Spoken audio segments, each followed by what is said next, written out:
લોકસભાની ચૂંટણીને લઈને ભાજપ કોંગ્રેસ પક્ષ તરફી મતદાન કરવા અનેક સામાજિક સંમેલનો યોજાઈ રહ્યા છે। ત્યારે આજે ડીસાના શમશેરપુરા ખાતે રબારી સમાજનું સંમેલન યોજાયું, જ્યાં બનાસકાંઠાના લોકસભાના ભાજપના ઉમેદવાર રેખાબેન ચૌધરી તરફી મતદાન કરવા રબારી સમાજે આહવાન કરાયું હતું। બનાસકાંઠામાં રબારી સમાજના વોટ મહત્વના નિર્ણાયક સાબિત થઈ શકે તેમ હોવાથી ભાજપ તરફી મતદાન કરવા માટે ધાનેરાના ધારાસભ્ય માવજીભાઈ દેસાઈ અને કોંગ્રેસમાંથી ભાજપમાં આવેલ ગોવાભાઈ રબારીએ તેમના સમાજના લોકોને અપીલ કરી હતી। આજે ડીસા ખાતે રબારી સમાજ દ્વારા MM દેસાઈ શૈક્ષણિક સંકુલ શમશેરપુરા ખાતે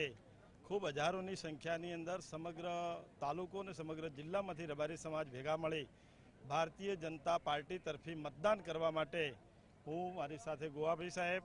અને સૌ સન્માનીય અમારા સમાજના શ્રેષ્ઠીઓ આગેવાનો અમારી શૈક્ષણિક સંસ્થાની અંદર ભેગા મળી અને ભારતીય જનતા પાર્ટી તરફી મતદાન કરી રેખાબેનને 7મી તારીખે ભારે મતદાન કરીને જીતાડવા માટેની અમે સૌએ હાકલ કરી।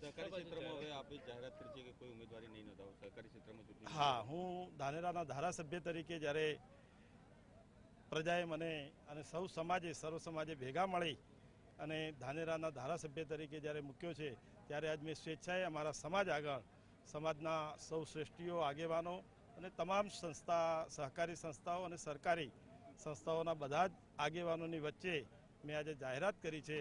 કે હું હવેથી સહકારી ક્ષેત્રની અંદર નવી કોઈ ચૂંટણીની અંદર નથી ઉતરવાનો અને બીજા અમારા સમાજના જે લોકો છે એમને ચાન્સ મળે એ માટેનો આ પ્રકારનો સામાજિક નિર્ણય કર્યો છે। અને સાથે સાથે અમારા સમાજના દીકરા અને દીકરીઓ